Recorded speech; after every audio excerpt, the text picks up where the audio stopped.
I am currently driving a 2017 Hyundai Santa Fe Ultimate. This car is equipped with a technology package that gives you a lot of the amenities that Hyundai offers. And what we want to test today is what happens if you push the start-stop button while driving. So I try to look in the manual and see whether or not they have any of the disclaimers or instructions for what happens when you do push that button, and I could not find anything. So I figure I'd do a test and see what the car does when you push the start button while driving. And so to demonstrate this, I am going to head to Hyundai headquarters, which is in Southern California, and we're gonna do this demonstration in their parking lot.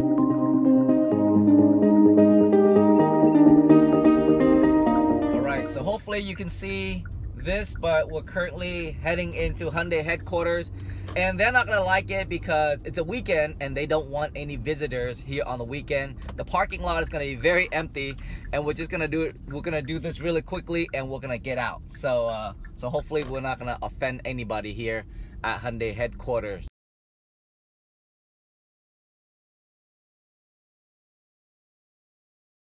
I am going to drive the car about below 5 miles an hour, and we're gonna go ahead and hit the start-stop button and see what it does. So it is right here. So I'm currently driving about 10 miles an hour. I'm gonna hit the start-stop button.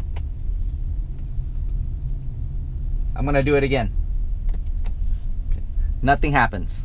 When the car is moving at about 10 miles an hour, when I hit the start-stop button, the car continues, the engine continues to remain on, and nothing's happening.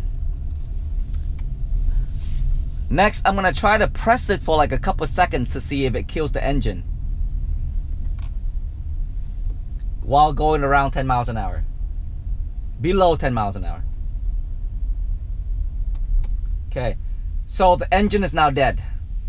I pushed the start-stop button and I held it for about 3 seconds, and it completely killed the engine.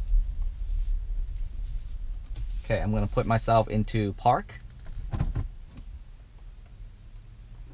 and we're gonna start the engine again.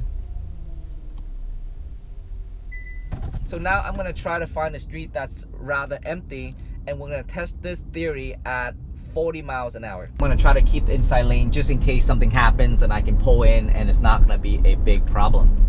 So I'm currently on a pretty empty road right now. I've reached 35. Okay, I have now reached over 40 miles an hour. I'm gonna hit the start-stop button and let's see what it does. We're gonna try at 1 second, 2 seconds, and 3 seconds. So I'm gonna push it for 1 second. Push it for 1 second, nothing happens. Okay, push it for 2 seconds. Nothing happens. 2 seconds. Nothing happens. I'm gonna hold it for 3 seconds. 1, 2, 3. Okay. The engine just shuts down. Hold it for 3 seconds. It's a signal to shut down the engine.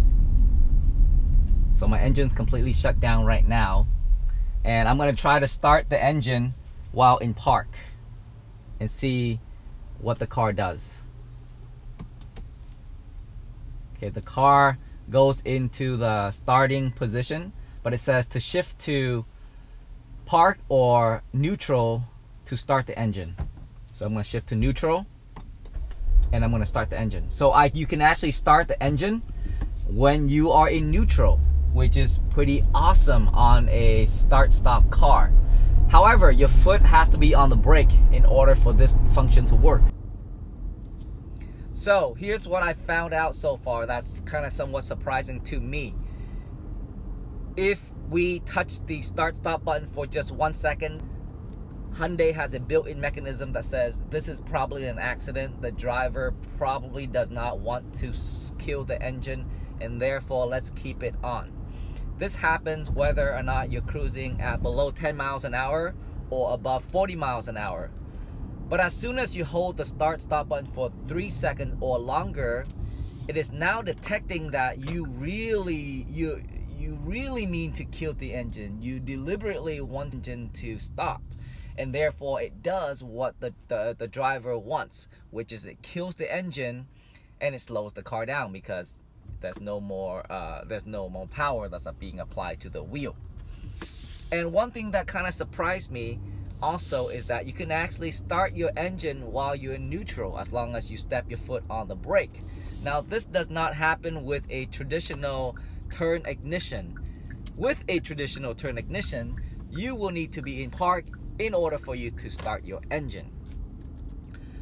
And I'm pretty sure that this start-stop mechanism has been really thought through by car makers, including Toyotas, Lexus, Mercedes, on how they want this start-stop system mechanism to function, especially when there is a reason why a driver would want to shut off the engine.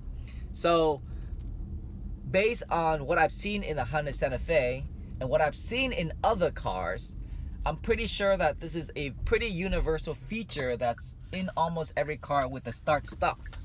So there you have it. There is a built-in mechanism to deal with when a driver accidentally hit the start-stop, or when a driver really wants to kill the engine while the car is in motion.